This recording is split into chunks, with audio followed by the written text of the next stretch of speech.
introduction par rapport à ce que je viens de dire. Donc,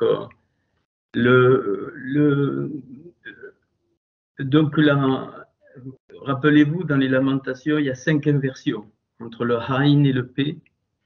D'accord? Donc, le P est avant le Aïn. Et donc, on a vu que la bouche parle de la source, ce n'est pas bon. C'est la source qui utilise la bouche pour parler. Et c'est ondulatoire. Quand je dis ondulatoire, c'est dynamique et cyclique, comme les paupières. Et on doit revenir toujours à la source. Et c'est pour ça que le mot paupière, magnifique, se dit af-af, facile à retenir. Ne vous étouffez pas en disant af-af. A-N-P, 2 fois, af-af. Donc, c'est magnifique. Et la somme, ça fait Shin 350, hein, le Shin. Non, qu'est-ce que je dis? 300, Shin. Donc, et le Shin, c'est la lettre pour moi, enfin, pas pour moi, mais définitive. C'est pour ça que, donc, Mashiach, il y a le Shin, hein, et que la 23e lettre qui est cachée, c'est le Shin à 4 branches. Donc, les paupières sont un signe des lumières qui croissent et qui avancent. Les paupières nettoient constamment l'œil. Si tu ne peux pas compter le clignement de tes paupières, c'est affreux, hein, tu deviens fou. Et donc ça veut dire que nous sommes jamais rendus, nous sommes jamais arrivés. Jusqu'à notre mort, les paupières s'ouvriront, se fermeront. Donc et ça veut dire pour nous que c'est des fenêtres, des fenêtres que Hachem ouvre, ferme, ouvre, ferme, ouvre, ferme. Mais il y a eu un soir et il y a eu un matin. Et parce que la lumière trop grande ne peut être supportée, et donc il envoie les doses de lumière. Donc c'est le af-af. Donc voilà. Et af, ça veut dire, c'est dans le bon sens, c'est la source qui utilise donc la bouche. Et donc notre bouche, la bouche doit distribuer donc la source des lumières. Ok. Mais tout ça, c'est possible seulement et seulement si le cœur, on va voir, mais le cœur, je pense que c'est important, c'est au moins le 3e message, mais pas sur le cœur. Je ne vais pas parler d'autre chose. Hein, parce que je ne peux pas être dans la maison de l'enseignement. Ce n'est pas possible. Ça, la maison de l'enseignement, c'est Baal, c'est donc le Seigneur, c'est l'orgueil. Et donc le cœur, c'est donc l'enseignement de la maison. Qu'est-ce que ça veut dire? Eh bien, ça veut dire que, comme les paupières battent en alternance, l'enseignement aussi nous fait voir donc les diverses sources. Et pourquoi, bien sûr, pourquoi je dis ça? C'est parce que tous nous apprenons de l'autre, tous sans exception. L'enseignement, le lamet, ce n'est pas seulement que quelqu'un parle et qui donne des lumières, c'est que notre vie, elle parle. Toute notre vie, elle parle à chaque seconde et elle envoie des lumières. Et donc, on reçoit les lumières ou on ne les reçoit pas. Et c'est ça qui fait réellement la vraie transformation. Il ne peut pas exister, d'après la Torah, quelque chose d'individuel. Ça n'existe pas. Point final. On va mettre un terme à ça définitivement. Un jour, je donnerai ce que c'est le vrai Yeshua, c'est à ce qu'on a appelé le salut.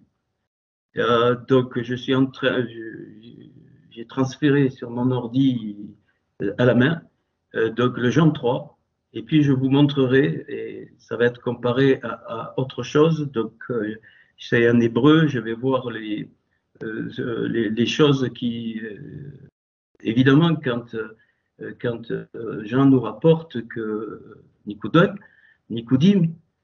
c'est cet homme qui était un docteur de la loi, un érudit magnifique, et Nicodème, ça veut dire les brebis qui ont l'œil, j'en ai parlé, donc qui sont pointillés. Donc il y a plusieurs brebis dans le fameux passage de Yaakov, et donc, qu'est-ce que je veux dire par là? C'est qu'il va falloir préparer votre cœur pour littéralement catapulter et transformer la notion du salut. Vraiment. Je suis très, très sérieux. Très sérieux. Ça a été trop grave, et alors qu'on ne trouve pas du tout, hein, vraiment, quand on va un petit peu en profondeur, ben, ce que nous avons appris. Mais ça, c'est autre chose. Et en ce moment, donc, nous devons préparer notre cœur. Préparer dans le sens travailler notre cœur. Je l'ai dit, Hachem n'interviendra jamais sur notre cœur. Ça, il faut bien le comprendre.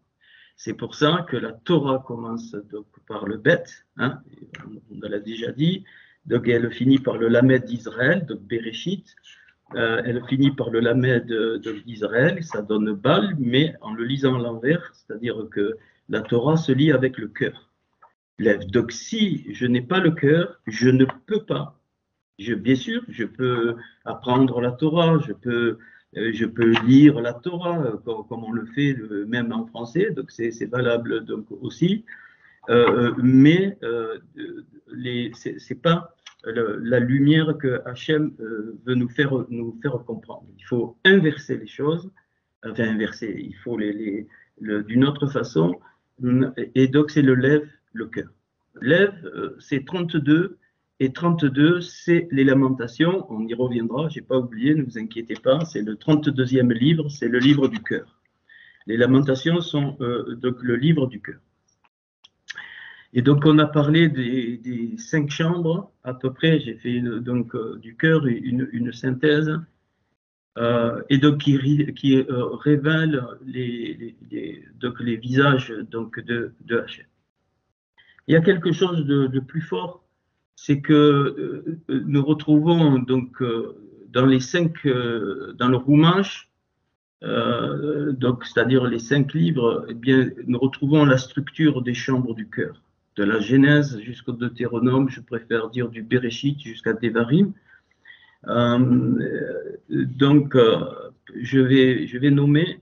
Donc, le Bereshit, c'est le visage de Atik Yomin, le visage de l'ancien des jours.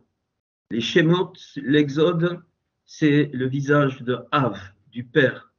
Donc le Vaikra, c'est le visage de Hima, de la mère.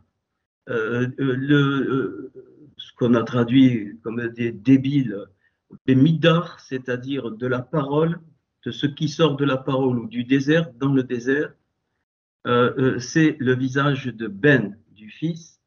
Et enfin, Devarim, qui est quasiment le résumé et l'applicatif, l'applicatif dans la royauté, dans la malroute, Devarim, qu'on a traduit par Deutéronome, et qui sont les paroles, c'est le visage de la fille. Bat. Voilà. Alors, il y a plusieurs façons de nommer, mais personnellement, je les nomme comme ça. Donc, je reprends le visage de la Atikiomi, c'est-à-dire de l'essence des choses, donc le visage de Av, du Père, qui transporte en condensé toute la semence, de la semence créative, donc le Hima, donc le visage du Hima qui est la matrice, donc la mère, puis le produit, c'est le fils, donc on va voir le Ben, et donc et la fille c'est Bat. Donc Bat, qui est un symbole fort, c'est l'accomplissement du Ben en fait, hein, c'est les mêmes lettres sauf qu'il y a un Nun pour Ben et puis un Tav pour Bat. Si on les regroupe, ça fait Bétan, c'est-à-dire le don. Hein, donc voilà, ça c'est un petit peu donc un peu pas la continuation, mais donc une présentation un peu avec d'autres lumières. Ok. Et donc notre cœur est fait à cette image. Nous allons trouver dans notre cœur le cœur de l'essence, le cœur du Père, le cœur de la mère, le cœur du Fils et le cœur de la fille, et c'est complet. Donc, ces dimensions de cœur se révèlent avec le vis-à-vis, kenegdo, avec celui qui est en face de moi. Il n'y a pas que dans les couples que le kenegdo doit s'exercer. Tous, les uns les autres, nous sommes des miroirs les uns pour les autres. Donc, c'est pour ça qu'aujourd'hui, j'affirme que l'individu ne peut pas exister. L'individu, au sens qu'on l'a pris, ne peut pas exister. Je ne peux pas être indépendant de celui qui vient d'une des familles du Adam Kadmon. Il faudra que je réexplique l'Adam Kadmon parce que je pense qu'il y a des incompréhensions ou des incomplétudes, parce que moi je vais vite, mais je le réexpliquerai. Voilà. Et donc ces cinq dimensions donc, qui sont aussi dans le cœur correspondent donc aux donc aux 5 lettres du Yod et Vavé en coupant le Yud donc en deux, et donc qui va donner dans les combinaisons qui va donner 12 combinaisons par rapport aux tribus. Donc les tribus donc nous apprennent donc des choses plus qu'intéressantes. Ok. Dans un vieux message, j'avais donné cette lumière quand Yeshua marche sur l'eau. Tout le monde s'excite avec ça. On a entendu des bêtises, je suis obligé d'en parler puisqu'on sort tous de milieux complètement frelatés.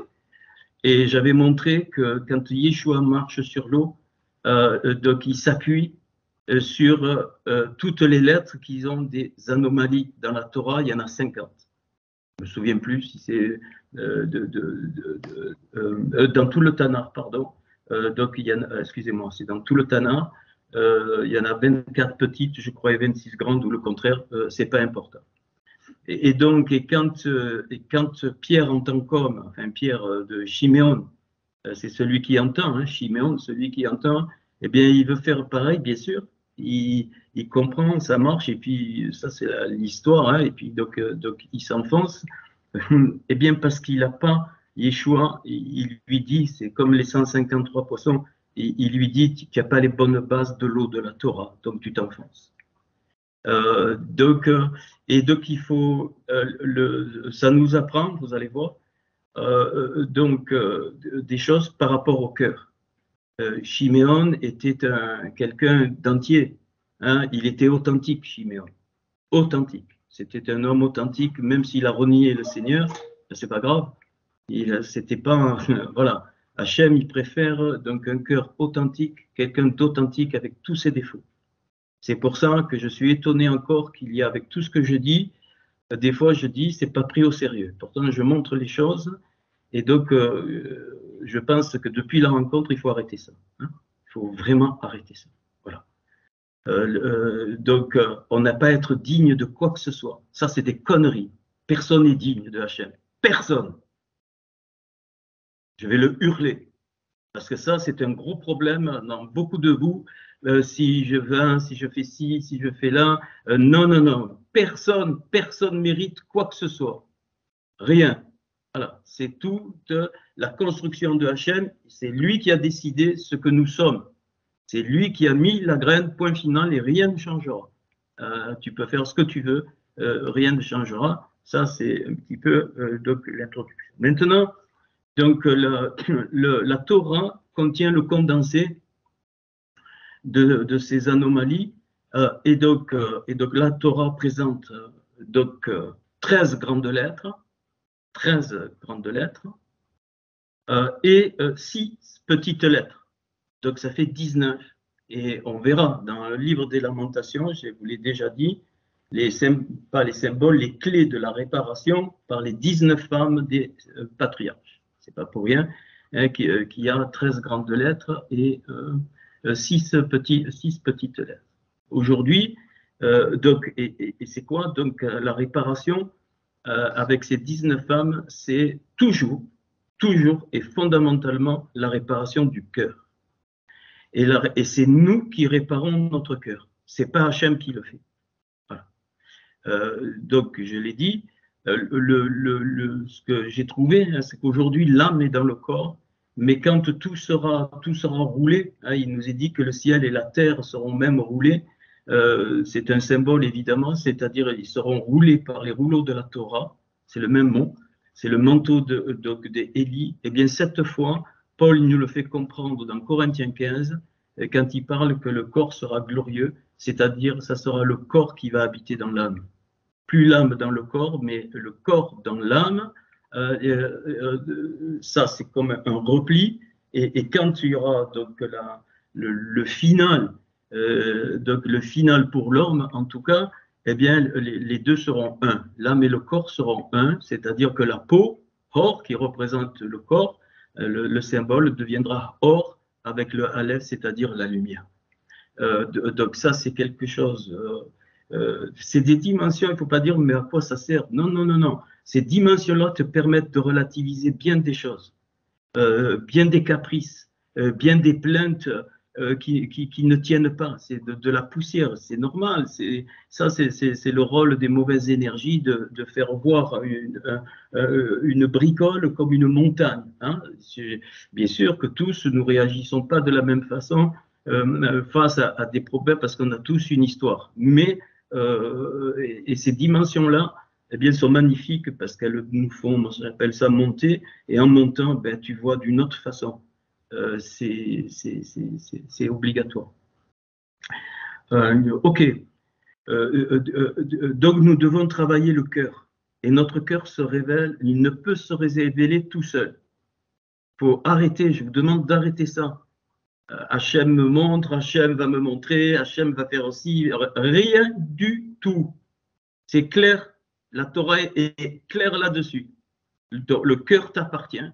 Et c'est clair, je dis, parce que beaucoup, vous êtes encore très religieux, avec les vieux habits, les vieilleries et les salades qui ont porté que des fruits négatifs, si ce n'est quelques petites brides, parce qu'Hachem, dans sa grâce, il nous connaît. Donc, en tout cas, à ma présence, je l'ai déjà dit, mais là, je le dis à tous, je veux plus, en ma présence, je ne veux plus entendre ça. Voilà. Je ne veux plus entendre. Ni les ministères, ni les anciens, ni tout ça, j'expliquerai. J'ai commencé déjà à expliquer. Il va falloir intégrer la vraie notion de ces choses-là. Ce que Paul il dit par rapport à ça. Ça n'a rien à voir avec ce qu'on a appris. Voilà, c'est ce que j'ai trouvé en tout cas, vos livres d'Oxy-Lumière. Vous êtes tous là encore, donc c'est que hein, le cœur veut. Donc alors, si vous voulez, il faut vailler dessous, avancer, hein, avancer sans qu'on va. Voilà, je l'ai déjà dit, ça va enlever toutes les comparaisons. Lui, il est bien, lui, en quelque temps, il est arrivé là. Moi, ça fait des années. Et alors, je vous signale, dans la nature, il y a des paresseux. Hein. Les paresseux, comme ces bestioles, elles montent un arbre, elles sont lentes, lentes, lentes. Il y a des escargots, il y a des tortues, et puis il y a des lièvres, il y a des. Et alors, c'est ça qui fait le char. Donc arrêtez avec ça aussi. Arrêtez, je vous le demande, stop. Voilà. Je ne vais pas me répéter chaque fois. Hein. Presque à chaque cours, je prends du temps pour ça parce que ce n'est pas intégré. Voilà. Donc quand je vous dis que les ministères, ça n'a rien à voir avec ce qu'on a appris, c'est la vérité. Voilà. Ça ne veut pas dire qu'il n'y a pas de prophète, c'est pas ça. Je l'ai expliqué, mais ce que c'est réellement. Voilà. Et pareil pour les dons. J'ai donné une petite synthèse. Vous pouvez tout balayer ce qu'on a appris sur les dons. Je m'excuse de le dire. Si ça vous blesse, c'est pas mon souci. Voilà. Vous n'êtes pas obligé de. Hein, parce que c'est trop grave. Ça a été trop grave. Hein, et ça a entraîné les gens dans des choses. Écoutez, franchement. Si vous me trouvez tout du bon fruit, ben, je me plie. Or, excusez-moi, je pense que 98% de ces choses ont donné que du mauvais fruit. Voilà. Et donc, voilà. Alors, on va On va travailler là-dessus, enfin travailler, et je vais vous donner. Donc, on va commencer par le visage de l'ancien des jours, qui donc correspond donc au Béréchit. Alors, j'ai voulu vous faire un tableau qui regroupe tout, donc peut-être il est un peu moins lisible. Bon, j'ai pas voulu le faire en deux parties. Et vous allez voir, je vais donc le présenter, et puis on va aller un peu. Alors, certains peut-être le connaissent déjà, mais pas comme ça. Hein. En tout cas, pas du tout comme ça, parce que je l'ai fait. Donc, voilà. Est-ce que tout le monde voit? Ah non, j'ai pas partagé l'écran, pardon. Si je ne partage pas l'écran, ça c'est sûr que vous n'allez pas voir grand-chose.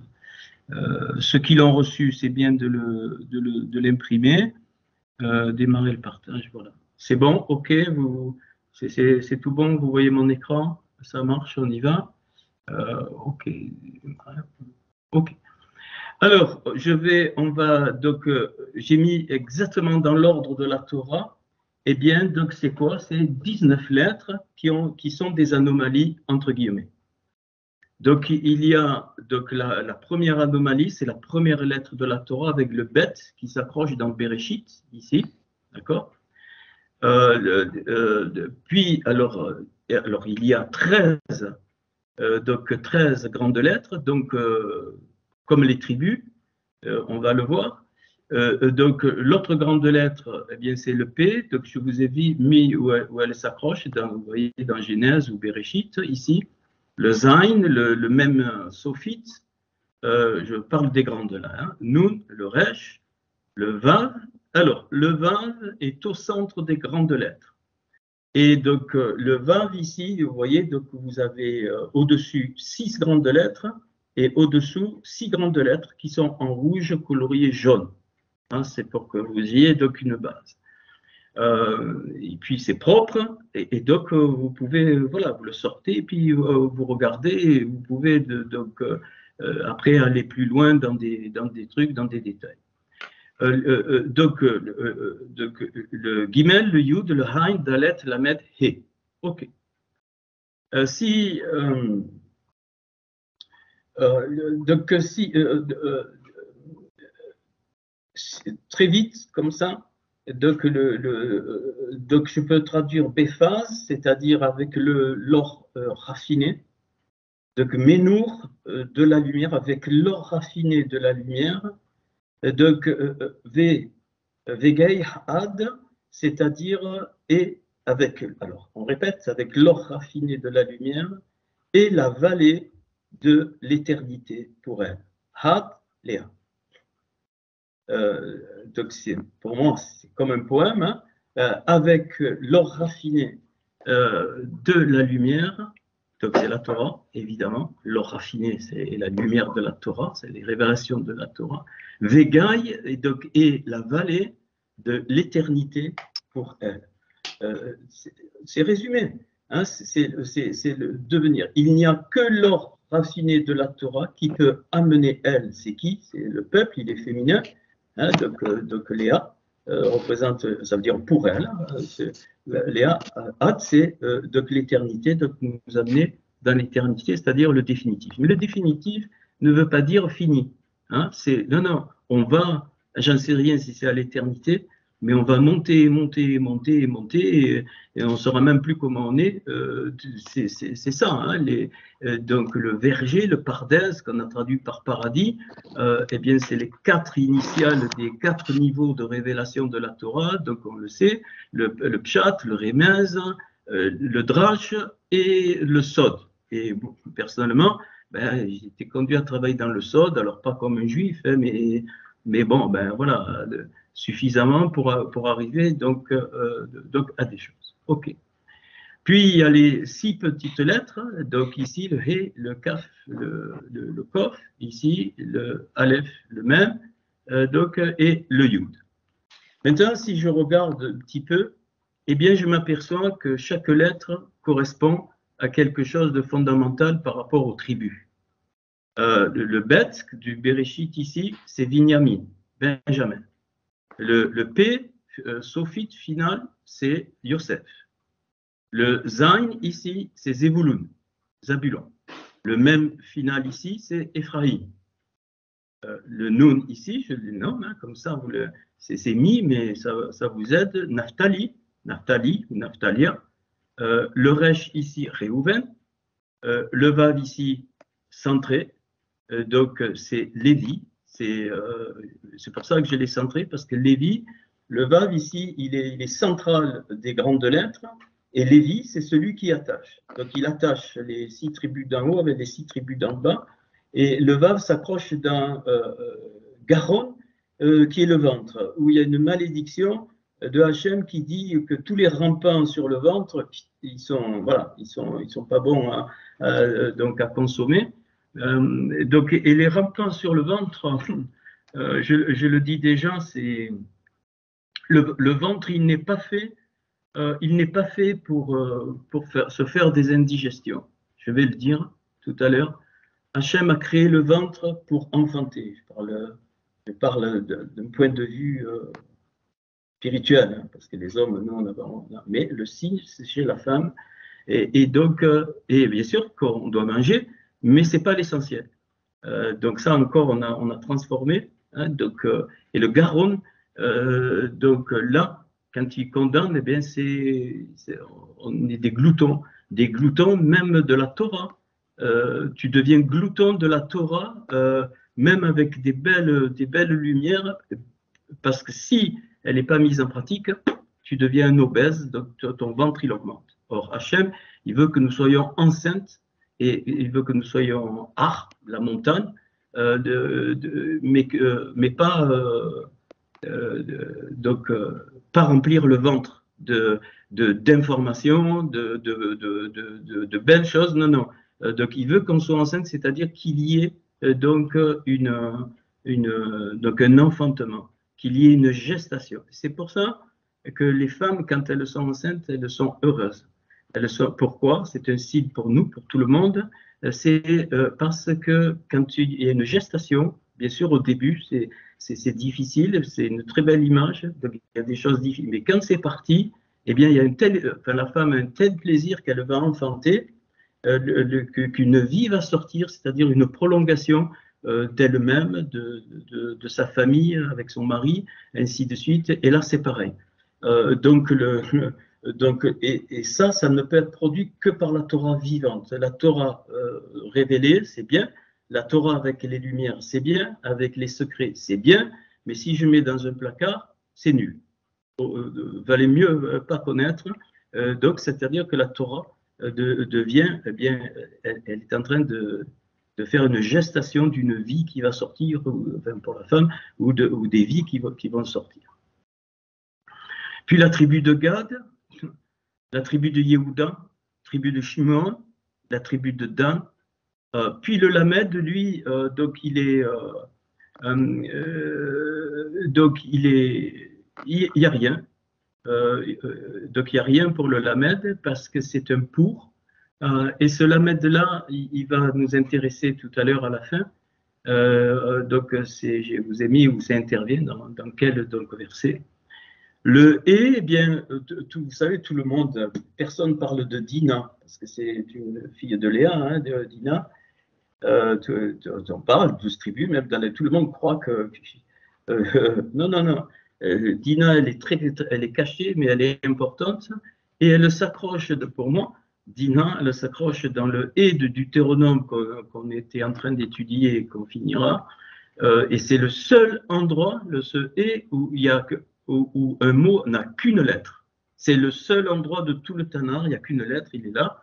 Hein, donc c'est le souffle, le et en dernier, c'est normal, parce que ça renvoie au et créateur. Au premier souffle qui est en petit, là il est grand, ça veut dire qu'il est accompli. C'est et les yodévavé, qu'on a traduit est-ce que l'éternel, mais c'est pas ça. Et yodévavé, ça veut dire le souffle accompli pour yodévavé. Et donc on pense instantanément à Paul qui dit nous sommes de lui, par lui, pour lui, de lui, le petit souffle, et pendant lui, eh bien, c'est tout le déroulement, et pour lui, c'est le retour. Et c'est Dina qui clôture, donc elle est cachée. Hein, dans un autre passage, on le verra, du Deutéronome, hein, la gloire de Hachem, c'est de cacher, et puis donc, on va le voir. Donc, Dina, en fait, Dina, écoutez bien, alors pour les machos, ben, ils s'en prennent plein la gueule. Dina, elle est l'accomplissement de toutes les tribus, mais elle est cachée. Tout, même Lévi. On ne la voit pas. Et c'est pour ça qu'elle a été violentée. Et que vous savez bien l'histoire, hein, les frères ils se sont vengés. Donc voilà, est-ce que notre sœur est une prostituée? Évidemment, parce que l'accomplissement du tout, eh bien ça dérange de tous les côtés. Donc Dina, et c'est son nom, on le sait, c'est la rigueur, Din, c'est la rigueur ou la justice. Bon, j'ai mis justice, comme ça c'est mieux, mais Din, c'est la rigueur. Ok. Et d'ailleurs, Dina, on ne sait pas beaucoup de choses d'elle, hein, juste cette histoire. Mais quand on lit les passages en hébreu, Dina est une perle. Elle représente pour moi l'accomplissement de l'épouse dans le Olam Haba. Pas le temps de parler de ça. Et donc, eh bien oui, est-ce que elle a été traitée comme une prostituée? Bien sûr. Vous savez pourquoi? Parce que plus on avancera, plus il y aura les lumières de la vérité, plus on sera rejeté par ceux qui prétendent avoir la vérité. Donc on sera traité de prostituée. Ok. Mais il n'est rien dit. Hein. Yaakov, il se plaint. Que ses enfants l'ont vengé. Et il est bien dit Yaakov, pas Israël. Parce que Israël, Yachar El, la droiture de elle, quand il est devenu Israël, là il est dit Yaakov, c'était sa nature qu'on connaît, qui n'a pas compris à ce moment-là que c'est Israël, il ne peut pas dire ça, que Dina n'aurait pas dû être vengée. Non, non. C'est le din de Hachem qui s'est exercé au travers de Dina, mais il n'y a que Yachar El, c'est-à-dire la droiture de elle ou Israël, qui peut dire ça et non pas Yaakov. Ok. Alors, vous avez les significations. Je vais nommer maintenant les mots dans lesquels les grandes et les petites lettres. Alors, pardon, j'ai oublié. Puis ce que j'ai trouvé, c'est que il va y avoir donc dans les petites lettres, eh bien, on va trouver, c'est incroyable, hein, ça, voilà, c'est venu, on va trouver le nom de personnages importants autour de Moshe.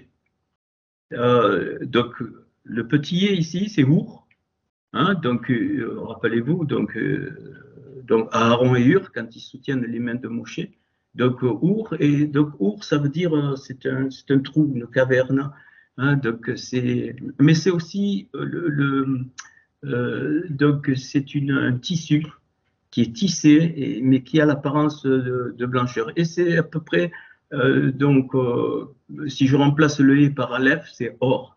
Si je remplace le et par Ain, c'est or, la peau. Or, tout à l'heure, c'est la lumière. Et en fait, Our représente donc celui qui tient une des mains de Moshe. Eh bien, Our, il est caché, il est dans une caverne, mais c'est le symbole que la vérité est cachée. Donc, les deux mains, hein, c'est la vérité et la foi pour moi et la émouna. Puis le petit kaf, donc c'est kalav. Kalav, c'est Kélev, c'est le même mot que le chien, mais dans le bon sens du terme. Là, hein, un chien qui est fidèle, hein, on dit d'un chien qui est très fidèle, et ainsi de suite, et qui veut dire selon le cœur. Caleb, ça veut dire suivant le principe du cœur. Et le petit kof, c'est quand je vais les reprendre, quand Rivka parle des femmes d'Ésaü, elle dit j'en ai en horreur, hein, donc c'est Ketsitsi. Donc on va voir, hein, pour le moment je déroule. Ok, puis ici, alors. Donc ici, eh bien, la tribu d'Asser qui est mise ici, Donc, Aser, puisque si vous ne l'avez pas vu, mais je vous le dis, donc elle manquait, ben, elle se place ici. Aser qui veut dire le chant heureux. Hein, donc, on va voir. Mais en même temps, à l'envers, ici, c'est Aaron. Donc ici, il y a la notion du Aaron était donné donc, pour le peuple. Puis l'autre tribu, alors vous savez que Manaché et Ephraïm sont les deux fils de Yosef. Tantôt, il y a la tribu de Yosef, des fois on met Manaché et Ephraïm, des fois on les met toutes. Bon, après, ça dépend et ça nous permet d'avoir des significations. Ménaché, ça veut dire celui qui a oublié, hein, celui qui a négligé, mais c'est aussi, vous voyez que vous avez les lettres de Moshe, donc c'est pour ça que j'ai mis Moshe ici, et Minsé, donc ça veut dire ce qui est extrait de l'agneau. Et donc, Ménaché, en fait, représente avec Moshe donc, tous les Juifs, mais qui ne se souviennent pas de l'agneau du Pessah, hein, de l'agneau qui permet de sauter, qui permet de sortir et qui a été les prémices de l'enfantement, c'est-à-dire de la sortie d'Égypte. C'est pour ça que je l'ai mis là, mais en plus, ça peut pas, ça cadre très bien.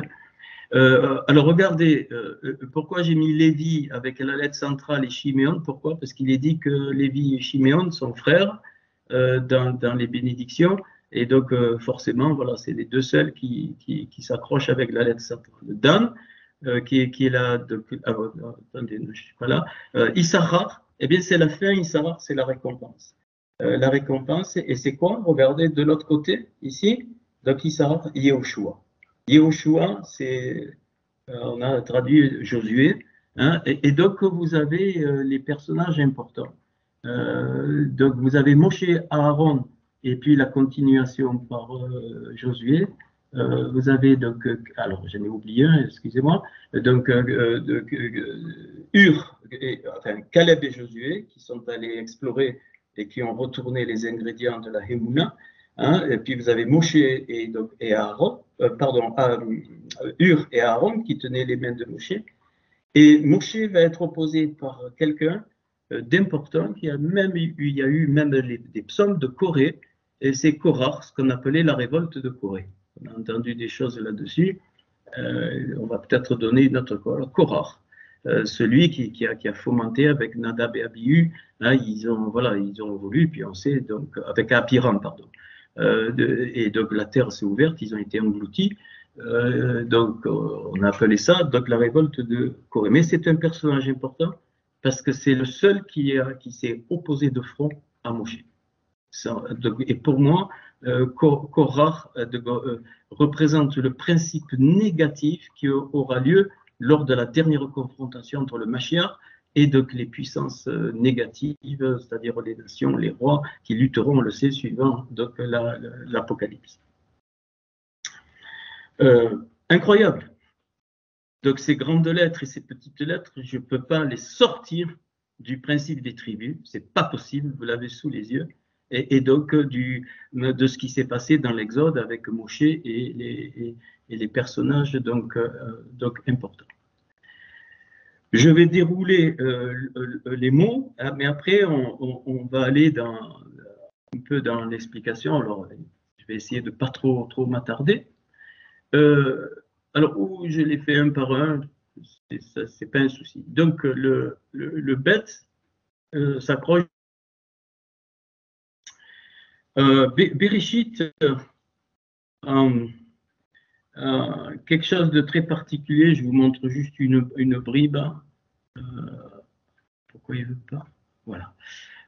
Donc alors ici, vous regardez en bas. Bon, mon nom là, il est allé au milieu. Alors ce Bereshit, il y a beaucoup de choses. Donc évidemment, il contient tout. Donc Binyamin, ça veut dire fils de ma main droite. Fils de ma main droite. C'est-à-dire le résultat de la main de Hachem. Et j'avais montré une fois que la Yérida, qui est au-dessus de la Yérida, c'est-à-dire donc l'étincelle, eh bien, il y a Yad, la main de Yah qui crée, hein, la main de Yah qui façonne. Et donc Donc, ce mot Bereshit, vous avez déjà, je vais pas tout, hein, vous avez les lettres qui encadrent Bat, c'est la fille. C'est le résultat. La fille, c'est le résultat, c'est la malroute, c'est la royauté, c'est la Shekhina. Et un jour, donc, le Bat, c'est pour ça qu'on parle des filles de Sion, ainsi de suite. Et donc, elles dansent, donc, un jour, il n'y aura que la présence. Il n'y aura que la fille, que la présence de Hachem partout, partout, partout, partout.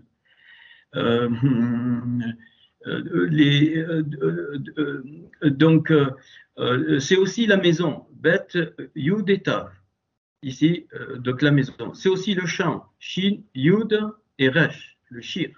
C'est aussi le feu, Esh, ici, Aleph, Shin. C'est aussi la Brit, l'alliance, Bet, Resh, Yud et Tav. C'est-à-dire, puis il y a autre chose, hein. Donc, c'est donc une, comment dire, c'est pas un début, hein, c'est quelque chose qui, enfin, qui existait donc, et qui apparaît. Or, de Binyamin, j'ai pas eu le temps de mettre, j'ai préféré me concentrer sur ce que j'ai trouvé que de vous mettre tout. Vous voyez, j'ai essayé de simplifier. Or, Binyamin, il nous est dit, toujours pareil, dans le livre des Nombres, alors, chaque fois que vous avez le prince de la tribu, c'est machin, eh bien, il faut aller chercher la signification des noms, ceux qui ont les strongs, et puis vous comprenez des choses. Il nous est dit que le prince de Binyamin, c'est Avidan, donc Aleph Bet Yud Dalet Nun, Ben Gidoni, donc c'est-à-dire fils de Gidoni. Avidan, c'est la justice de mon père, ou le principe de la rigueur, le din, c'est le principe de la rigueur de mon père, et Gidoni, c'est comme Gédéon, pareil, c'est le même mot, c'est un guerrier, c'est quelque chose de fort. Et donc, et c'est aussi, c'est le centre, enfin la racine de Gidoni, c'est la connaissance. Donc, il y a le A, donc il y a l'éternité. Donc, ce prince de Binyamin, donc il me parle que que la racine des choses, de toutes choses, puisque ça correspond au Bereshit, c'est la rigueur, c'est-à-dire les lois fondamentales que Hachem a données, les lois de tout, les lois de la nature, les lois de l'âme, les lois des animaux, tout. Voilà, et donc c'est une dîme, c'est une rigueur. Mais on va aller plus loin. Donc c'est aussi le principe du Père, puisque c'est justice de mon Père dans le Adam Kadma. C'est-à-dire, c'est donc ce que je viens de dire. Donc,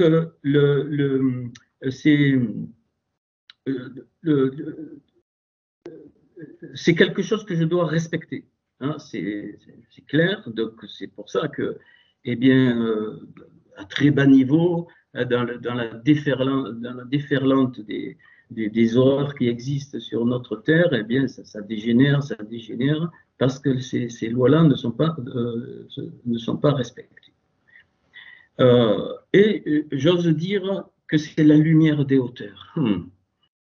C'est rappelez-vous, hein, donc il y a un psaume qui commence, enfin, les débuts des psaumes, c'est souvent dans les hauteurs. Et le mot, c'est donc, quand on traduit par chef des chantres, mais c'est dans les hauteurs.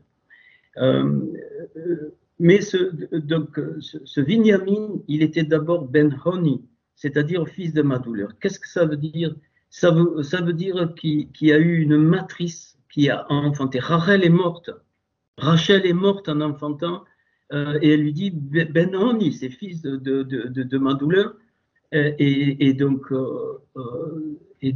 Yaakov, Israël, il dit non, on appellera Binyamin, fils de ma main droite. Donc le fils de ma douleur, en fait, c'est la main gauche. J'en ai conclu que c'est la main gauche, et c'est merveilleux, c'est le Shemol. Le Shemol, gauche, ça se dit Shemol. Et Shemol, c'est 387, c'est-à-dire 386 plus 1. Et là, vous avez la démonstration du Adam Kadmon initial, c'est-à-dire de Yeshua plus Aleph. Le Aleph du monde d'Atsilut, ça fait 387. Et Shmol, cette main gauche, c'est la main masculine, et quand elle enfante la partie féminine. Ce qu'on n'a pas compris, c'est que toutes les naissances, transfèrent dans tous les mondes et dans notre monde matériel la partie féminine qui est cachée. Ça ne veut pas dire qu'il n'y a que la partie féminine. On est dans les mondes en haut, là, oubliez l'homme, la femme.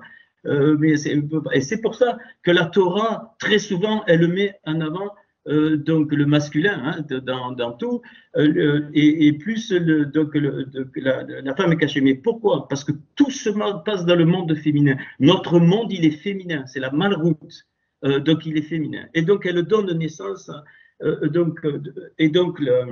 excusez-moi, le Ben-Oni, qui était le fils de ma souffrance, eh bien devient Binyamin. Et Binyamin est féminin.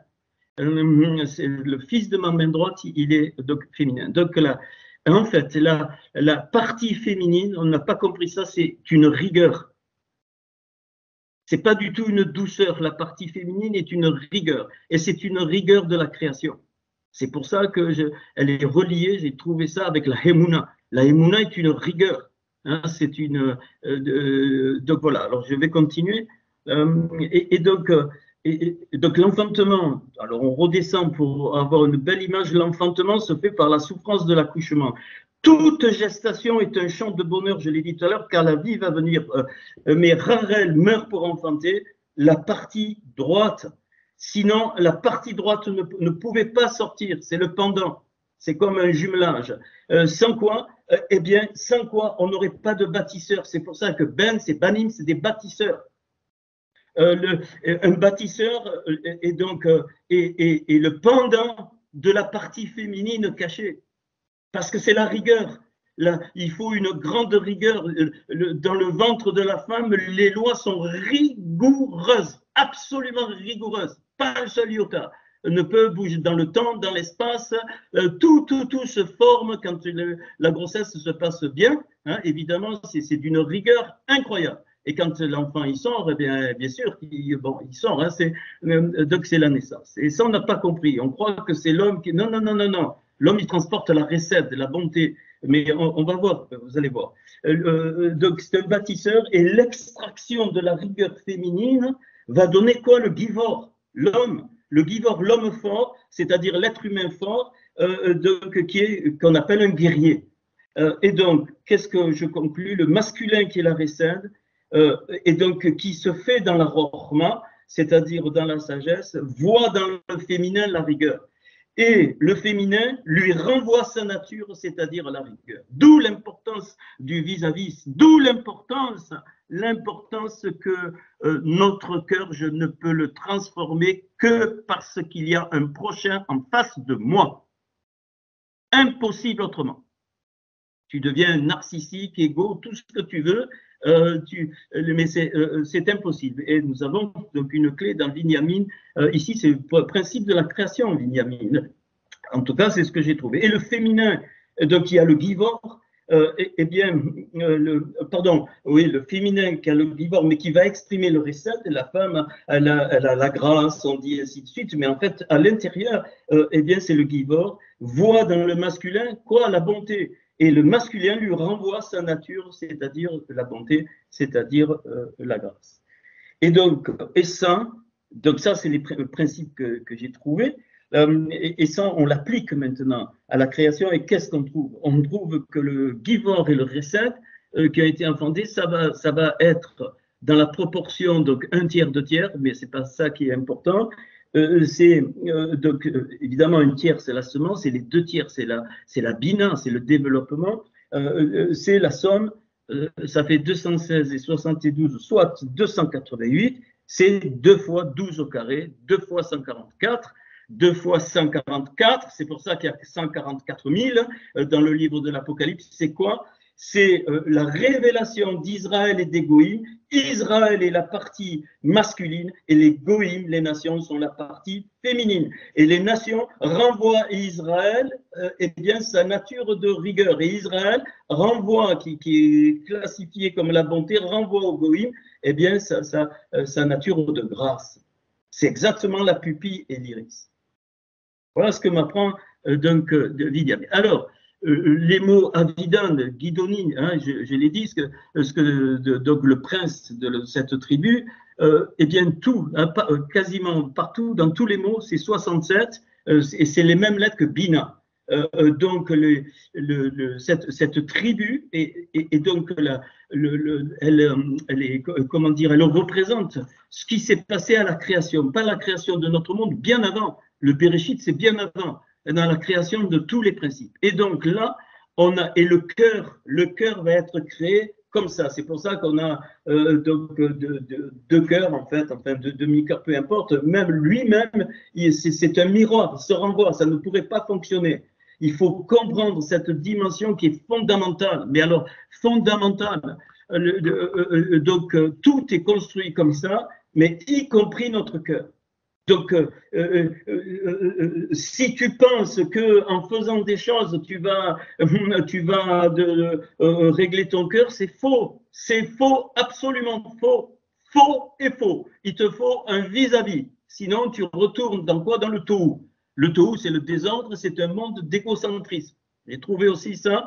C'est un monde qu'on appelle chaotique. Et donc, tout monde qui n'est pas basé sur un vis-à-vis est un monde chaotique. Il va au chaos et ça explose. C'est ce qu'on appelle, ça c'est pas de moi, c'est une révélation d'un grand sage de je ne sais pas combien de temps, mais je vous la ramène, les 7 rois d'Édom. Les 7 rois d'Édom, ils ont éclaté, hein, ils sont mentionnés dans la Torah. Moi, je ne suis pas allé, mais juste je retiens ça parce que c'était un monde d'égoïsme. Chacun tirait la couverture à soi, donc c'était le tohu. Le tohu va beau, c'est-à-dire que voilà, beau, c'est l'étonnement, ça ne peut pas exister. Et donc, la création va être donc une réponse à ça. Comment? Parce que c'est les énergies négatives qui ont donné ça. Eh bien, en créant le dual. Toute la création, elle est duale. Et c'est un vis-à-vis. Tout, dès le début, bête. Même la maison, bête est un vis-à-vis. Ben est un vis-à-vis. Le bat est un vis-à-vis, Av est un vis-à-vis, la notion du père, et donc et Hima, la notion donc de la mère. Après, il y a des marques, enfin des intensités plus ou moins. Je ne vais pas le détailler, mais ça me démange parce que je veux l'approfondir. Il y a un passage, Proverbe 30-19, comme par hasard. Hein, 30, c'est le dévoilement, enfin, le Lamed, et 19, ben, vous savez ce que c'est Rava, et c'est les 19 femmes de la réparation, où nous on répète comme des perroquets. Voilà. Il dit il y a 3 choses qui sont inaccessibles et 4 très difficiles. Voilà. Et il parle donc du chemin de l'aigle dans les cieux. Ok. Il parle du chemin du serpent sur le rocher. Il parle du chemin de la barque dans le cœur de la mer. Et il parle du chemin du vaillant. Dans la jeune femme, on a traduit l'homme, mais Giver, c'est un vaillant. Oui, c'est un homme. Eh bien, le premier réfère, donc c'est les 4 substances donc du Bereshit. Alors, c'est des symboles, évidemment. Donc, l'aigle réfère, ou les Shamaïm, les cieux, réfèrent donc à l'air, à ce qui est volatile. Okay. Eh bien, alors, donc l'aigle, eh bien, c'est exactement donc la même valeur que le tikkun. J'y reviendrai tout à l'heure. Donc, et Shamaïm, Béshamaïm, Shamaïm, c'est la Neshama, c'est les mêmes lettres. Hein. C'est la même valeur, 395, c'est la Neshama. C'est-à-dire que c'est un mystère, donc l'aigle dans les Shamaïm, donc, eh bien, c'est le rachat, la réparation de la Neshama, qui ne nous appartient pas. Donc, c'est l'oiseau, le ouf. Hein. Donc, c'est l'oiseau, c'est la dimension des oiseaux qu'on va retrouver, hein, on va retrouver les 4, qui va donc réparer la neshama. Alors, qu'est-ce que c'est la dimension des oiseaux? Eh bien, c'est l'échelle de Yaakov, c'est monter. Quand tu montes, mais vous n'avez pas compris encore. Quand on monte, alors vous allez me dire, qu'est-ce que c'est monter? Ben, tu vas dans la Torah, tu regardes les lettres, ça, elles bougent, elles s'enflamment. C'est merveilleux, la Torah est merveilleuse, sans rien faire. Sans rien faire. Ou l'étude de la Torah, ou écouter la Torah comme on le fait, bien, il se passe des choses. Et puis le chemin du serpent, alors des rampants, hein, de ce qui est sur la terre, donc eh bien c'est Holetsur, c'est-à-dire sur donc le rocher. 358 Nachash, c'est le Mashiach.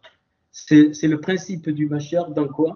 Dans le Holetsur, je n'ai pas eu le temps, donc c'est la valeur du 406, c'est-à-dire le principe de quoi? De la roue.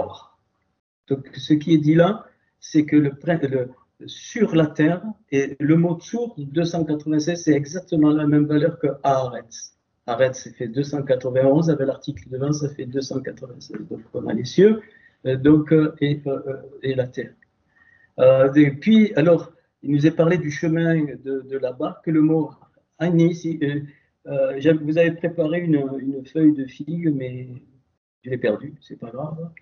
Donc ici le mot donc Ani qui est la barque, c'est pour ça que quand Yeshua il est dans la barque, en fait, il symbolise le figuier.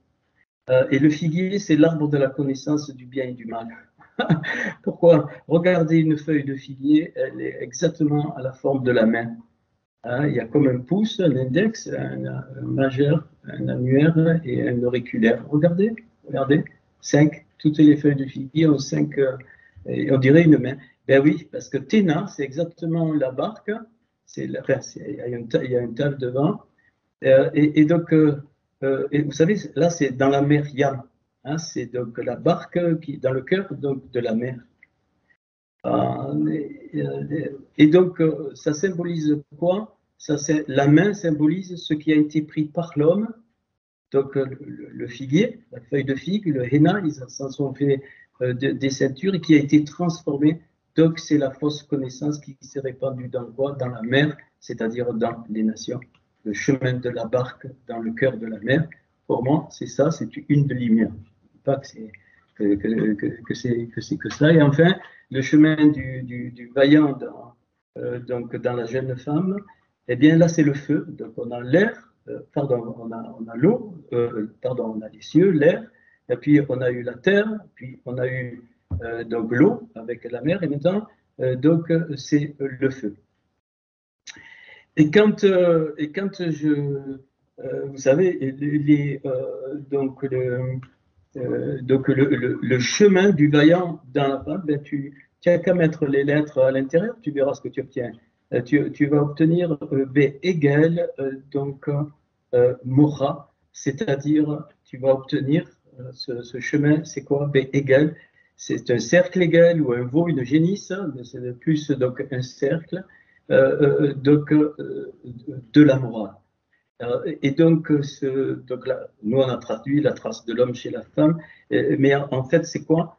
C'est la complétude totale dans le zigou, c'est-à-dire dans le couple. Le fina, c'est ça. Et c'est pour ça que la création s'est faite avec les oiseaux en premier. Après, il y a eu les poissons, enfin, pas les poissons, hein, c'est les grands trucs qui nagent dans l'eau. Hein, il n'y a pas le mot poisson. Hein, voilà. Puis il y a eu le bétail et les remparts. Et puis il y a eu la création donc de l'homme. On le retrouve là. Alors, je vais vite, hein, après on peut développer. Et donc,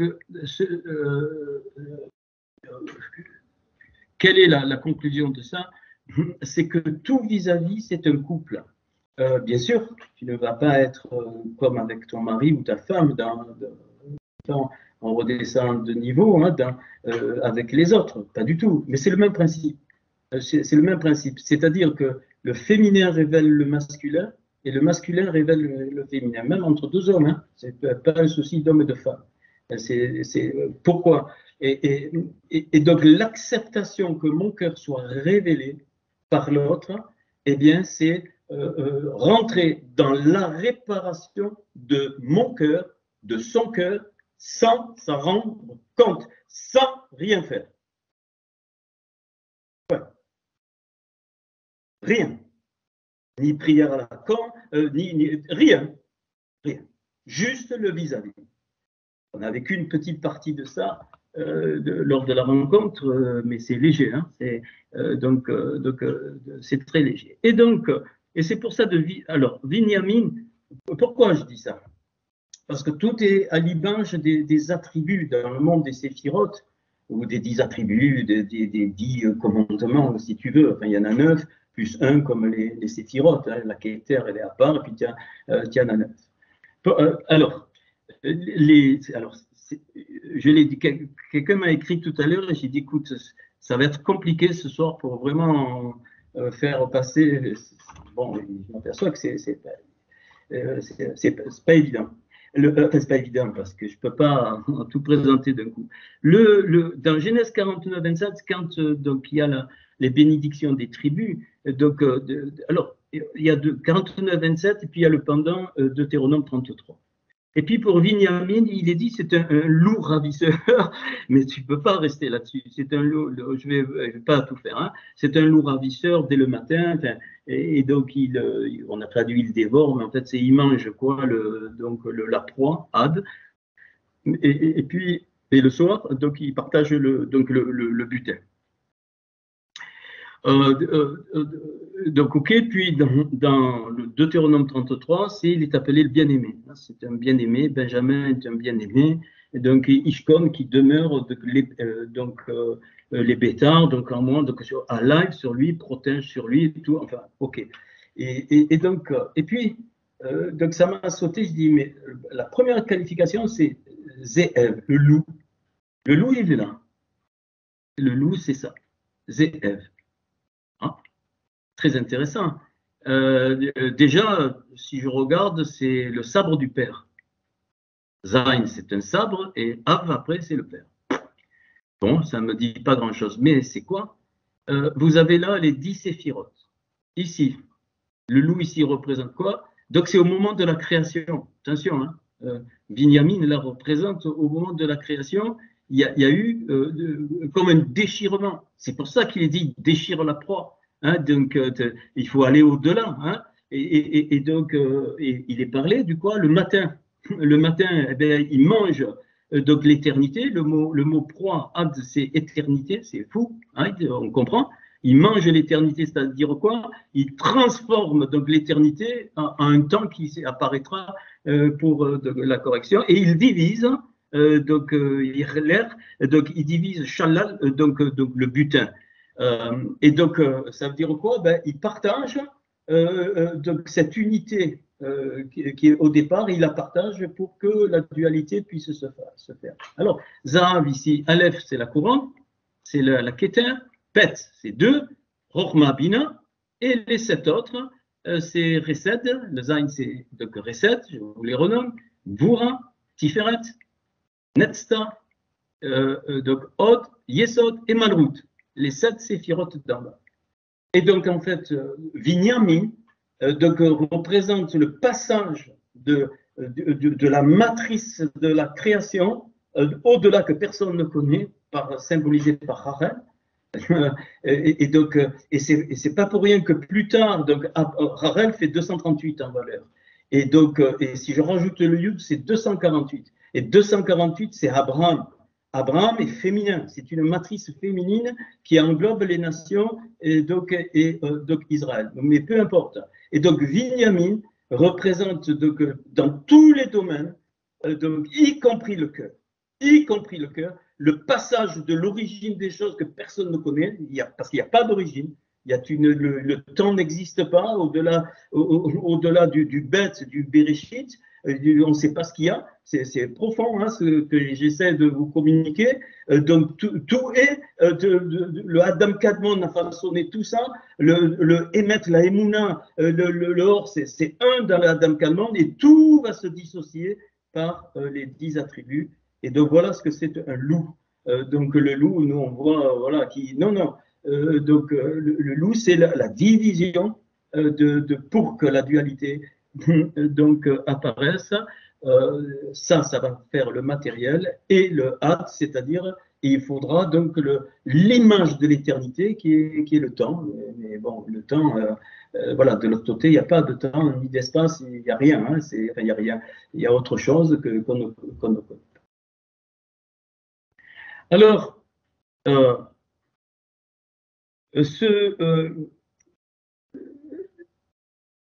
la pierre qui lui est associée, tout le monde connaît, c'est donc à Binyamin, c'est le Yashpé. Yashpé, c'est donc le jaspe, et qui veut dire se répandre. Et effectivement, donc le principe de la création est quelque chose d'extra, enfin, qui se répand, hein, et la valeur de Yashpé, c'est 395, c'est les cieux, Shamaïm, c'est la Neshama. Donc,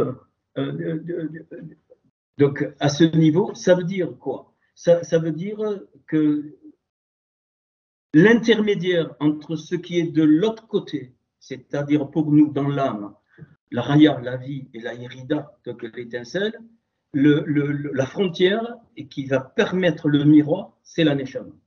Et donc la neshama va eh bien, donner l'image de la raya qui est le roi, le souffle de vie, et va donner l'image de l'étincelle et irida qui est notre nefesh sur la terre.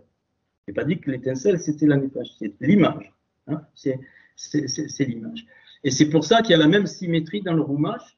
Hein, donc c'est le Vaikra, le livre du Lévitique, qui va donner l'image. Mais tout ça, hein, aujourd'hui, je veux qu'on l'applique au cœur, aux chambres de notre cœur. Ok. Alors, bon, ceci étant dit, donc la deuxième lettre, donc anomalie, on va l'appeler comme ça, hein, c'est donc ici, donc voilà pour le bête, et donc c'est le et. Et donc le et, il s'accroche quoi? Eh bien, dans le fameux passage à la fin de la création, donc Behebara, qui sont d'ailleurs les lettres d'Abraham, vous les avez sous les yeux ici, donc Behebara, c'est exactement les lettres d'Abraham, et qui ont retraduit par avec le Saint qu'il a tout créé. Donc, avec ce qu'on vient de dire, eh bien, je ne sais pas pourquoi le 5, mais dans l'harmonie, le 5 est partout. C'est le symbole du souffle donc harmonieux. C'est pour ça que les feuilles de figuier, elles ont 5 feuilles, enfin elles ont 5 pétales en forme de main, de la connaissance. Et donc il y a 5 mondes, il y a les 5 niveaux de l'âme. Donc ça, il faut que ce soit, comment dire, intégré. Hein. Bien sûr, je pense que bon, vous le savez, mais là c'est explicite. Avec le 5, j'ai tout créé. Donc on a traduit avec leur création, hein, où voilà, il a tout créé. Mais si je relis, c'est avec le 5, donc il a tout créé. Donc tout ce qui va contribuer à la réparation du cœur va rentrer dans une harmonie, une reconstruction, pas des choses, mais une reconstruction de l'harmonie entre les choses. C'est pas pareil. Ça va éviter des conneries lamentables. Voilà. C'est-à-dire que les choses ne bougent pas, mais elles sont disloquées. Elles sont, ou elles sont asynchrones, ou je ne sais pas. En tout cas, elles ne sont pas en harmonie. Et donc, le but, juste après, il est dit qu'il a fait il inverse la terre et les cieux cette fois. Donc, comme on a vu avec l'aigle et le le Narash et le serpent. Mais cette fois, il dit la saute. Donc, c'est inversé. Au début, il y a la création des Shamaïm et des Haaretz, donc des cieux et de la terre, et à la fin, il clôture par la terre et les cieux. Donc, pour nous, la asot, c'est-à-dire pour la refaçonner, pour la reconstruire. Et ça, c'est général. Ça s'applique dans le monde physique, ça s'applique dans le monde spirituel, entre guillemets, ça s'applique dans le monde de l'âme, ça s'applique partout. Donc, tout ce qu'on a appelé les choses, bon, tout ce que vous avez pu appeler ou pensant bien faire, ce ne sont que de la reconstruction de l'harmonie, la reconstruction du souffle harmonie, c'est tout. Pas la reconstruction des substances qui sont liées entre elles, ça ne nous appartient pas. On ne peut pas toucher la neshama, on ne peut pas toucher la roire, on ne peut pas toucher la nefesh, on ne peut juste, par la Torah, hein, par le visage de l'ancien des jours, c'est-à-dire du Atik Yomi, c'est-à-dire des principes qui nous ont donné vie, juste par les relations entre, voilà. Et donc, ça va tout changer. Et c'est pour ça que ton cœur ne changera pas. Attention hein, quand je dis ça, c'est-à-dire la substance de ton cœur ne changera pas. Par contre, toutes les relations dans ton cœur vont changer et vont se remettre à leur place, et c'est ça la révélation du cœur et la réparation du cœur. C'est pas du tout que Hachem t'a donné un cœur tel qu'il a fait, mais ça a été disloqué par plusieurs choses, peu importe, avant ta naissance, dans les mondes spirituels, après ce qu'on a vécu, et le but, c'est ça, c'est de replacer l'harmonie entre les cinq mondes, les 5 niveaux de l'âme, les 5 doigts de la main, enfin, ce que tu veux, hein, voilà, tout ce qui a été dit. Ok. Alors, Kalav et donc s'accroche donc dans Véléré Korata, donc c'est-à-dire, et c'est quand c'est merveilleux, quand on voit ça en hébreu, c'est merveilleux parce que le titre de la paracha, c'est le début de la paracha, c'est Vaï Sarah, la vie de Sarah. Et la vie de Sarah, donc c'est les gens qui la connaissaient et qui la pleurent. Donc il la pleure. Le titre, c'est la vie de Sarah, elle est morte. Elle est morte. Et pourtant, ça commence donc la vie de Sarah, et donc elle est morte à 127 ans. Et 127 ans, 127, c'est la valeur numérique de Hatzalav, donc la croix. Je ne parle pas de la. Bon, je ne vais pas me redire chaque fois, j'en ai marre. Hein. Donc Hatzalav, c'est quoi? C'est le hameçon du cœur. Ça lave. Et donc, la principale remise en harmonie donc, dans le cœur, ça va être le lamed donc, et le bet, c'est-à-dire l'enseignement de la maison. OK donc, ça va être donc, la première chose. Mais ça veut dire quoi? Ça veut dire que Sarah doit mourir. On ne peut, quand tu commences à vivre, quand tu acceptes que le cœur soit révélé par l'autre ou les autres, et alors là, le principe de la mort va engendrer quoi? Va engendrer la vie, comment? Dans les reconnexions qui doivent se faire dans le cœur. Alors, il y en a pas, enfin, il n'y en a pas 36, donc il y a les 5, ok. Je vous donne ce que j'ai compris. Après, pour tout expliquer, je ne peux pas tout expliquer, mais en gros, ça va, les axes, je les ai, mais c'est difficile. Hein. Chaque truc, il faut un cours entier encore, parce que, voilà. Alors, on va donc avancer. Donc, donc et ça, pour pleurer Sarah. Hein, c'est dans l'expression, dans ce verset, Genèse 23:2, donc la vie de Sarah commence par la pleurer. Et on la pleure comment? Et elle est pleurée comment? Avec le Kaleb, c'est-à-dire donc avec le cœur, ou comme le cœur. Alors, et c'est pour ça que les lamentations sont une expression, c'est pour ça qu'il y a 5 chapitres dans les lamentations, sont une expression des 5 chambres du cœur. C'est nouveau, pas pour moi, mais quand je vous le dis. Donc, du cœur de chacun placé dans le contexte du âme, du peuple, mais du cœur du âme. Sinon, ça n'a pas de sens, c'est-à-dire le cœur du peuple. Hein, et donc, c'est pour ça que Yermaïou, eh bien, il pleure sur, donc sur le peuple suivant son cœur. Kalav, donc, c'est suivant son cœur. OK. Puis, donc, alors, peut-être on fera en 2 fois, parce que ça peut être dense. Hein. Donc, Ketsitsi, donc, j'ai horreur. C'est qui? C'est Rivka dans Genèse 27.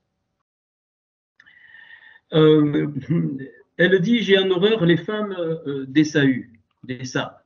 OK?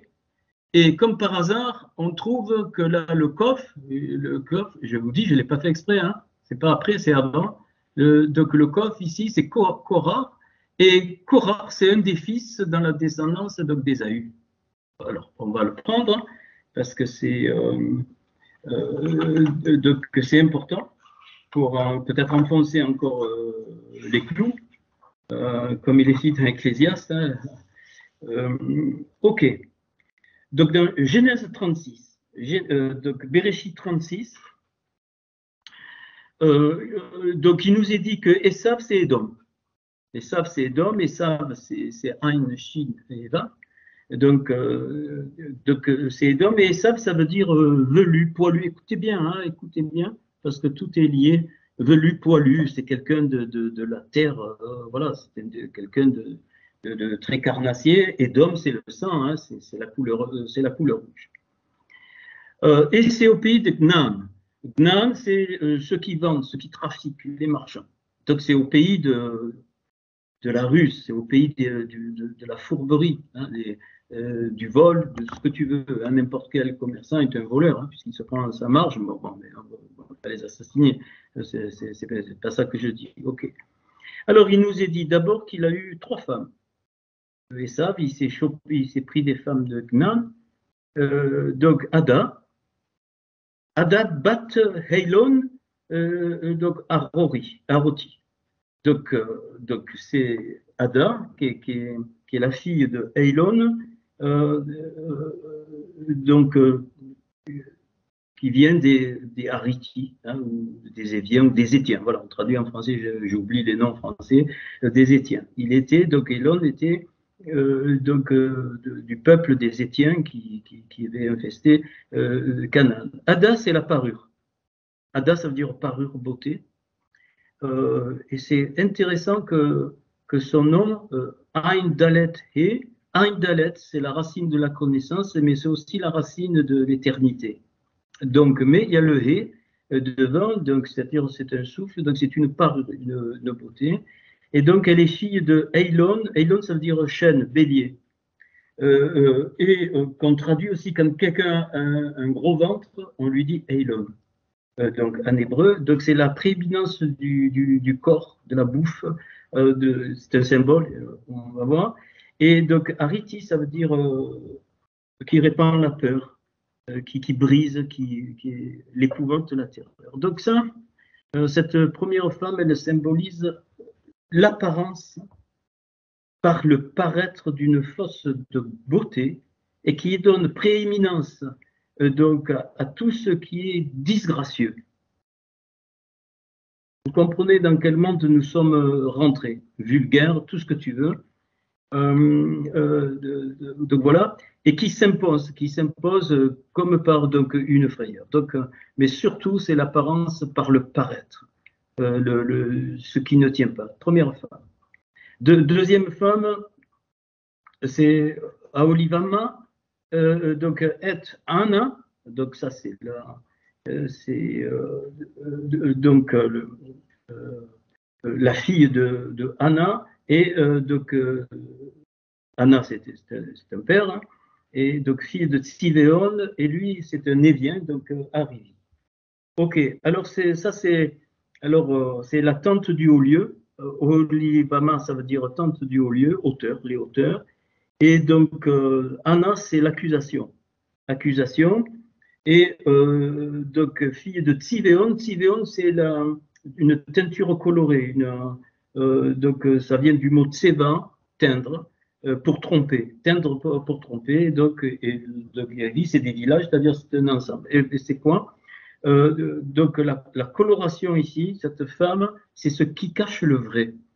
Donc, ce qui cache le vrai et qui ne va pas dénicher derrière, eh bien, ce que c'est. Elle est colorée, c'est coloré et c'est accusateur. Donc, accusation par le mensonge on sait d'une liste de choses à faire ou pas. OK. La troisième, c'est Basmat, qui est fille de Ishmaël, donc on connaît Ishmaël, qui veut dire Dieu entend, et donc qui est sœur de Nevariot, c'est-à-dire des hauteurs où donc porter du fruit, et c'est se répandre. Donc ça représente le prosélytisme, et Basmat, c'est le parfum, c'est-à-dire c'est une émulation, c'est quelque chose qui se répand, qui se communique, comme quand quelqu'un rit, on dit ça émule d'autres rires, ben là c'est pareil. Et c'est un faux parfum de sainteté. Voilà ce que j'ai trouvé. Donc ça, alors ça touche typiquement beaucoup d'entre nous, hein, pensant qu'on doit faire des choses, voilà, c'est typique. Voilà, ça c'est ça. Donc apparence par le paraître, cacher le vrai. Eh bien oui, on doit être prosélytique pour être saint, on doit être travaillé, soi-disant, je ne sais pas quoi, hein, pour amener soi-disant des âmes, ainsi de suite. Voilà, ça c'est les femmes d'Ésaïe. Et la première Ada enfante, donc le paraître, il enfante Eliphaz. Et Eliphaz, ça veut dire quoi? C'est une espèce d'orphin raffiné. Eliphaz, on l'a vu tout à l'heure, donc c'est la séduction ici. Donc l'apparence trompeuse entraîne la séduction. En particulier. C'est pour ça qu'il va falloir régler ça. Le pleurnichement sur soi fait partie de ça. C'est terrible ça. La victimisation fait partie d'Eliphaz. Et donc c'est très subtil. Même les personnes s'en rendent pas compte. Donc aujourd'hui, c'est victimisation partout. Écoutez, le pauvre, il a eu ci, il a eu là, il est né dans telle famille, donc il est victimisé. Et donc ça a l'air beau, ça a l'air fin. Ah ben oui, on s'occupe. Et en fait, c'est une séduction. C'est une séduction parce qu'elle nous trompe, elle nous induit donc en erreur. Hein. Une doucere, c'est séduire, ça veut dire induire en erreur. Basmat, celle qui est colorée, qui cache le vrai, elle engendre Reuel. Donc excusez-moi, Reuel, c'est pâturage. Donc elle met naissance à une fausse vie, à une fausse fertilité. Une fausse fertilité, c'est quoi? Basmat, celle qui cache colorée, c'est la vitrine qui engendre donc un faux rassemblement. C'est-à-dire une union par ce qui ne tient pas, une vitrine, c'est du clinquant. C'est ça, donc le Reuel, hein, donc le fruit de... Et ça, si vous regardez bien, c'est rien que ces deux choses-là, ça se répandra de plus en plus dans le monde et partout, hein, partout. Séduction et le rassemblement. Séduction et le rassemblement. La politique, c'est un Reuel. La politique, elle sort de Basmat. Hein, c'est un rassemblement, mais quoi, par du clinquant. Il n'y a rien, ce qui est faux. OK. Et la dernière, donc au Liban, là, pas Obama, hein, bon, on fait une petite plaisanterie, donc, enfin, c'est la deuxième, mais elle est mentionnée en 3, parce que je pense que c'est la plus forte, celle qui se traduit par tente du haut lieu, donc on a compris, ça c'est le mysticisme. Eh bien, le premier fils, rendez compte, il engendre les mêmes lettres que Yeshua, mais inversées. Donc, Yehush, qu'on a traduit par Jéhush, c'est exactement les mêmes lettres, mais inversées. Yud, Ein, Vav, Shin. Donc, on traduit par Ya qui aide. Pareil, une subtilité incroyable. C'est pas Yeshua. Yeshua, c'est le principe de l'existence, le principe de la liberté, c'est inversé, c'est soi-disant Ya qui aide. Donc, c'est humain, très humain au nom de Ya. OK. Puis le deuxième, c'est Yaléam. Yahalam, pardon, qui veut dire caché d'ici. C'est un voile, c'est la même racine que le monde, Olem, Elem, c'est un voile devant les yeux, c'est-à-dire que on ne voit plus. Donc les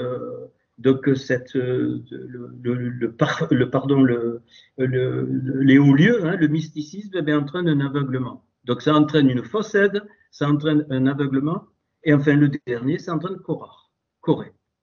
Là où je voulais en venir, c'est le tout dernier mentionné, Et donc, c'est un fils des Saves, d'Ésaü, et ça a généré toutes les religions débiles. Hein. Ça vient des Saves. Korah, ça veut dire donc chauve. Donc ça veut dire donc se raser. J'y reviendrai peut-être tout à l'heure. Je ne sais pas si j'ai le temps. Donc vous allez voir. Enfin, pas tout. Donc voilà ce qu'on peut apprendre jusqu'à maintenant. Ok.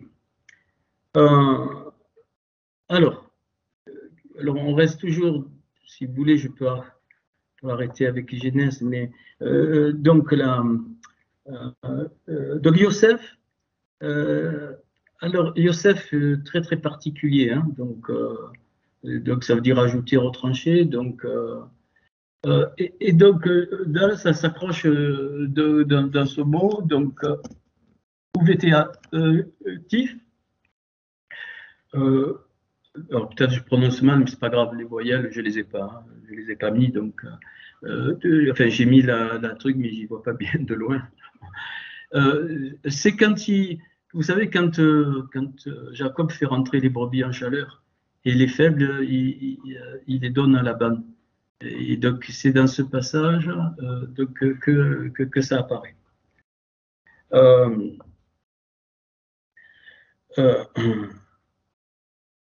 Le fondement, c'est quoi, Yosef? Hein, donc, il est dans la séphira du Yesod. Donc, et le Yesod, ça veut dire Sod. Yesod. Faire le Sod. Faire le secret. Chercher le secret. Voilà le fondement. Et ça ne peut être que ça. Parce que c'est dans les profondeurs qu'on trouve le fondement. C'est pas dans les profondeurs par rapport à nous. Hein. Alors évidemment, si on inverse l'arbre, c'est dans les profondeurs de l'arbre, mais de l'arbre qui sort des cieux, de l'arbre qui sort des mondes d'en haut, pas de l'arbre qui sort de la terre. Donc donc Yosef, vous voyez que vous avez presque la même valeur que Yesod. Et donc, les brebis, elles sont soit ajoutées, soit retranchées.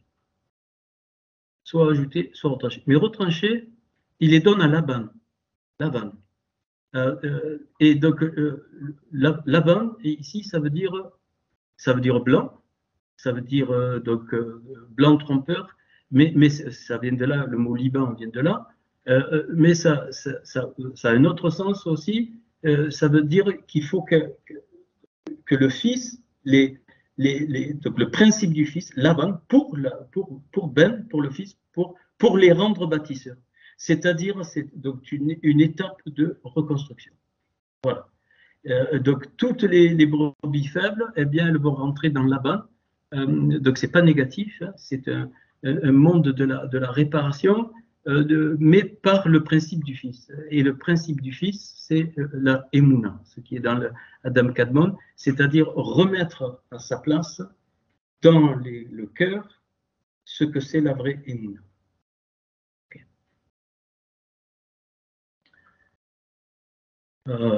Je reste, je développe pas, hein, donc.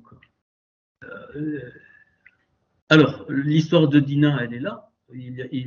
Donc, il la traite de Zona. Hein, donc, qu'est Zona? Est-ce que vous avez traité ma sœur comme donc une prostituée? Bien, c'est Zevouloun. Donc,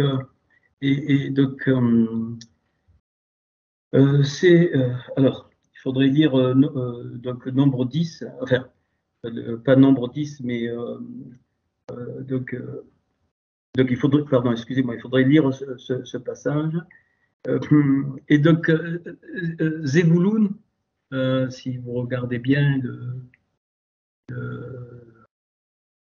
donc le mot, hein, donc ici, donc Zevouloun, c'est le début de Zevouv. Donc, c'est les fameuses mouches. Hein, de Ecclésiaste 10, les mouches mortes infectent l'huile du parfumeur. Donc, ok. Et vous savez que donc infect, le mot c'est infect, font fermenter quoi? Donc l'huile du rouquette. Rouquette, c'est le parfumeur, et rouquette, c'est la même racine que rouard. Qu'est-ce que c'est? Il y a plein de mouches mortes qui arrivent dans notre rouard et que nous avons récupérées si nous ne le savions pas. Eh bien, c'est quelque chose vraiment à comprendre parce que c'est une des clés. Une des clés qui va libérer notre cœur. Le Taneshama, elle est parfumée. Elle est parfumée par le souffle de Hachem. Parfumée, c'est le même mot. Hein. Roquette, il y a le code, mais c'est la même racine. Et souvent, et donc dans ta roue, c'est-à-dire là où il y a les sentiments, là où tu as la volonté, là où tu ressens la peine, la joie, la colère, ainsi de suite, eh bien, tu as des mouches mortes. Et ces mouches mortes, elles vont bloquer le souffle de Hachem pour qu'il puisse descendre jusque dans la Nefesh. Et c'est pour ça que eh bien, la Nefesh reprend le dessus. Et au lieu d'être un lamed, c'est-à-dire avec les parties en haut, les parties de la Raya et de la Yerida, je vous avais fait ça, de la Yerida et de la Raya en haut avec le plateau de la Neshama vers le haut, eh bien ton plateau descend et c'est la Nefesh qui domine, ça vient de là. C'est pas tout vient de là. Les mouches mortes infectent l'huile du parfumeur, donc et c'est Zévouloun. C'est pour ça qu'il est dit habitation pour Zévouloun, c'est-à-dire il n'habite pas comme une prostituée. Et donc ça veut dire que ta roue peut devenir une prostitution quand tu gardes les mouches mortes. Les mouches mortes, ça peut être tout. Hein, des choses qu'on croit avoir soi-disant réglées, par, je ne sais pas pourquoi. Non, non, non, non. C'est à toi, elles sont mortes, elles n'existent plus, elles n'ont plus de vie, mais elles fermentent l'huile du parfumeur, et donc eh bien, de ta roue, c'est-à-dire de ta volonté, de ton souffle à toi, tu les expulses. Point final. Justice, pas justice, rien. C'est toi qui dois les souffler. Et ça, donc, il ne peut pas y avoir dans le visage du Hatikyomi, il ne peut pas y avoir de mouches mortes. Hein, les ébouves, elles ne peuvent pas donc exister. Clair, hein, voilà. Il n'y a qu'un seul moyen, c'est que quand elles sont révélées, eh bien, le pu, il sort, tout ce que tu veux, mais après, c'est fini. C'est-à-dire, tu les prends et tu les jettes. C'est fini. Il n'y a pas de conneries, de demande de pardon et de ci, et puis ça recommence. Non, non, non, non, non, non. Et là bon, voilà. C'est très clair. Et donc, je vous dis, ça, littéralement, ta neshama va descendre. C'est obligatoire. C'est une loi. Ta neshama va descendre à cause des mouches mortes. Clair et net. Voilà. L'huile, elle ne peut pas passer. La neshama, c'est shemen, c'est l'huile qui vient de la chorma. Et donc, le parfum s'exhale dans la roire, par la roire, et descend jusque dans la nefesh. Mais donc, le parfum de l'huile ne peut pas descendre. Et si le parfum de l'huile ne peut pas descendre, la nefesh prend le dessus. Clair, parce que la nefesh est dans le sang, c'est-à-dire dans la matérialité. Et donc, c'est simple, c'est d'une simplicité, c'est juste une question de volonté. Il n'y a pas une question il n'y a rien à demander. Ça, hop, et ça, il n'y a que le vis-à-vis qui peut le faire. C'est pour ça que les vrais vis-à-vis, les vrais, j'allais dire, confrontations, ben, c'est utile à ça. Donc, et donc, il ne faut pas s'en priver. Ok. Voilà, pardon. Alors, donc je reviens sur. Alors, pas je reviens, je continue. Le même final, vous voyez, on est que dans la Genèse là. Donc, le même final, c'est donc Ephraim, qui veut dire deux fois fertile, d'accord, et qui est donc un des fils de Yosef. Et donc, il est dit que Yosef a vu les fils d'Éphraïm et même de Ménaché jusqu'à la troisième, donc jusqu'à la troisième génération. Donc, Yosef c'est très particulier. Donc, donc les deux fertilités de Yosef, ça va être un développement de la bina et de la rochma dans son cœur. À un moment donné, nous serons éprouvés, testés comme Yosef. Peut-être pas dans la même force. Il faut quand même se rappeler que Yosef, première histoire, qui est le fondement, c'est le fondement, c'est-à-dire c'est le secret. Quel était le secret? Quel était le secret de Yosef? C'est qu'il avait compris, plus que compris, qu'on ne pouvait pas nommer Hachem. C'est comme un peu l'histoire de Job, mais en plus pour moi, Yosef, c'est du shemen, c'est de l'huile, de la chorma directe, et qui tombe dans l'eau de ce monde, dans l'eau de ce monde, et elle ne peut pas se mélanger. Si tu te mélanges avec l'eau de ce monde, enfin de ce monde ou de la religion, tout ce que tu veux, tout ce qui ne sort pas de la Torah, c'est qu'il y a un vrai problème. Et donc, et là, on ne peut pas. Il faut une séparation du shemen, de l'huile et de l'eau. Dans le mot Mashiach, bon, je voulais tout vous faire, mais je crois que je vais. Donc, ouais, je ne sais pas si je vous fais tout, ça va être beaucoup. Certains sont fatigués. Donc, dans le mot Mashiach, donc, il y a le Mem et le Shin, donc le Yud et le Ret. D'accord? Donc le Mem, c'est l'eau, Maïm. Le Shin, c'est Shemen, c'est l'huile. Et puis si je continue, donc le Yud, c'est Yain, c'est-à-dire donc le vin. Et le Ret final, c'est le Chalav, c'est le lait.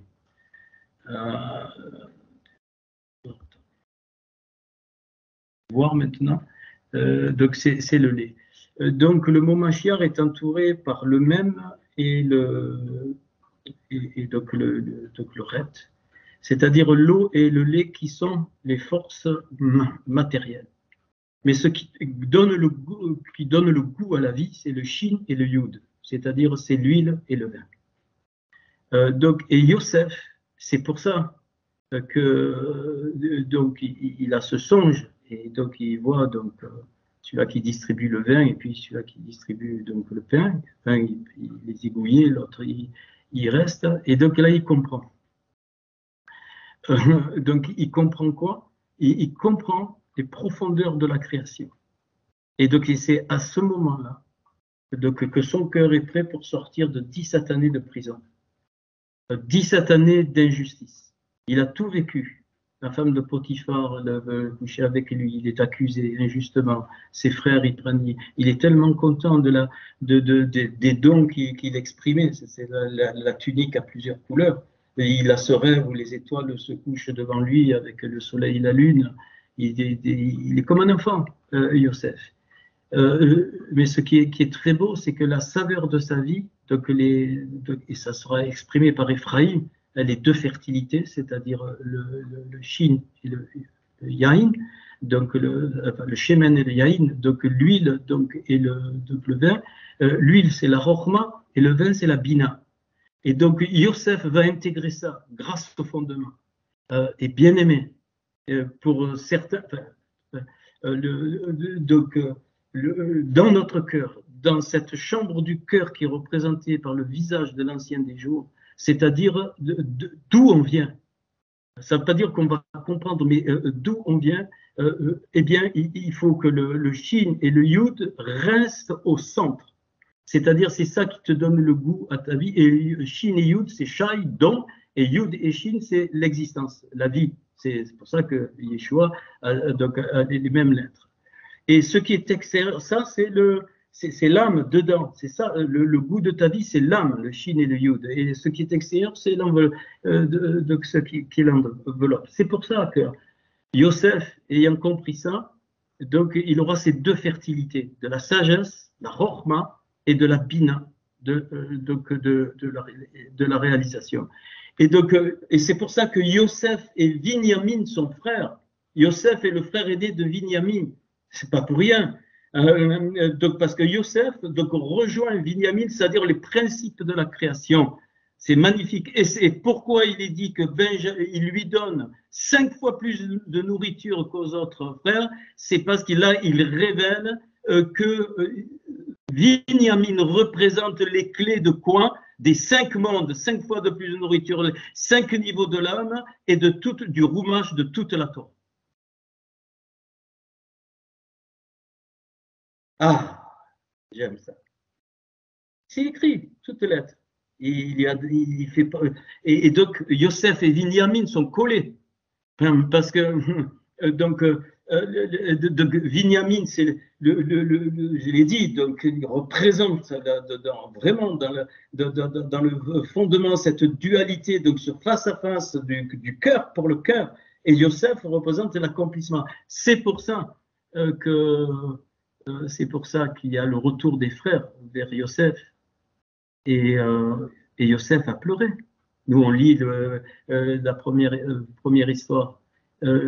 Parce qu'il a réussi par cette huile qui ne peut pas se mélanger à l'eau et la vie qui transportait représentée par le vin, eh bien, il a réussi comment dire, à mettre en face, en face de ses frères le dévoilement de leur cœur. Tu ne peux pas échapper à ça. Impossible. Ton cœur ne peut être dévoilé dans le bon et dans le mauvais que par le vis-à-vis des autres. Yosef, face à ses frères, et Binyamin était à part, eh bien parce qu'il est le principe de la création. Et ça, on ne peut pas échapper. Pourquoi? Parce que c'est comme ça que le monde a été créé. C'est comme ça que le monde a été créé.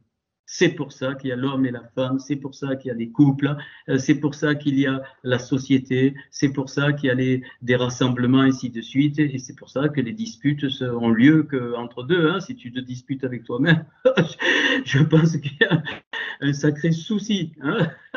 Et puis si tu te congratules, tu t'envoies à toi-même des SMS, tu es super, Christian, il y en a peut-être, c'est débile, complet, voilà. Et donc, on va arrêter là. C'est la première chambre, hein, le premier visage de Hachem de l'ancien des jours. Et il est fondamental, bien aimé. Alors après, ne commencez pas à dire oui, mais si, mais là, et vous replongez encore dans les merdes, comme avait dit Emmanuel, les merdes totales, chrétiennes, évangéliques, religieuses, ce sont des merdes. Brasser de la merde, ils font que ça, voilà. Alors ils s'écoutent les uns les autres, et moi aussi. Non, il faut sortir de tout ça. Et sortir de tout ça, c'est prendre de la hauteur. Prendre de la hauteur, comment? Eh bien, en étant moi-même avec les autres et en acceptant que les autres vont révéler mon cœur.